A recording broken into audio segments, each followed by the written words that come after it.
आजच्या आंतरराष्ट्रीय घडामोडींवर एक नजर टाकूयात। डोमिनिका सरकारने आपल्या देशाचा सर्वोच्च सन्मान पंतप्रधान नरेंद्र मोदी यांना देण्याची घोषणा केली आहे। कोविड महामारीच्या काळात देशाला मदत केल्याबद्दल आणि दोन्ही देशांमधील संबंध दृढ करण्यासाठी डोमिनिकाने पंतप्रधान मोदींना हा सन्मान देण्याचा निर्णय घेतलाय। रशियन सरकार नवा कायदा आणणार आहे। आता या कायद्याअंतर्गत देशात लोकांना मुले होऊ नयेत यासाठी प्रोत्साहन देण्यावर बंदी असेल। कोणत्याही सोशल मीडिया प्लॅटफॉर्मवर कोणताही कंटेंट चालवला जाणार नाही जो लोकांना मुले होण्यापासून प्रतिबंधित करतो। रशियन संसदेचे कनिष्ठ सभागृह स्टेट ड्यूमाने 12 नोव्हेंबर रोजी या संबंधीचा प्रस्तावही मंजूर केला होता। आता ते 20 नोव्हेंबरला वरिष्ठ सभागृहात मांडले जाणार आहे। येथून पास झाल्यानंतर ते व्लादिमीर पुतिन यांच्याकडे मंजुरीसाठी पाठवले जाईल।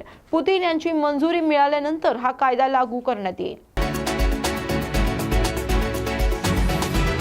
भारतातील फरार दहशतवाद्यांच्या यादीत समाविष्ट असलेला गुन्हेगार संदीप सिंग सिद्धू उर्फ सनी टोरंटो याला कॅनडाने निर्दोष घोषित केले। कॅनडियन सिक्युरिटी इंटेलिजन्स सर्व्हिस सनीच्या विरोधात दहशतवाद पसरवण्याच्या आरोपांची चौकशी करत होती। एजन्सीने त्याला क्लीन चिट दिली आहे। श्रीलंकेत मध्यावधी निवडणुकांसाठी मतदान सुरू आहे। स्थानिक वेळेनुसार सकाळी 7 दुपारी 4 वाजेपर्यंत हे मतदान पार पडले। 2 महिन्यांपूर्वीच श्रीलंकेत राष्ट्रपती पदाच्या निवडणुका झाल्या, ज्यात डाव्या विचारसरणीच्या नेत्या अनुरा दिसानायके यांच्या नेतृत्वाखालील NPP आघाडीचा विजय झाला।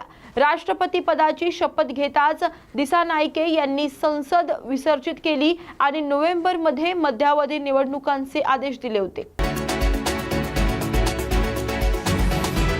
अमेरिकेच्या अध्यक्षपदाच्या निवडणुकीत डोनाल्ड ट्रम्प यांच्या विजयानंतर महिलांमध्ये गर्भनिरोधक गोळ्यांची मागणी वाढली आहे। याशिवाय आपत्कालीन गर्भनिरोधक औषधांचीही मागणी झपाट्याने वाढत आहे।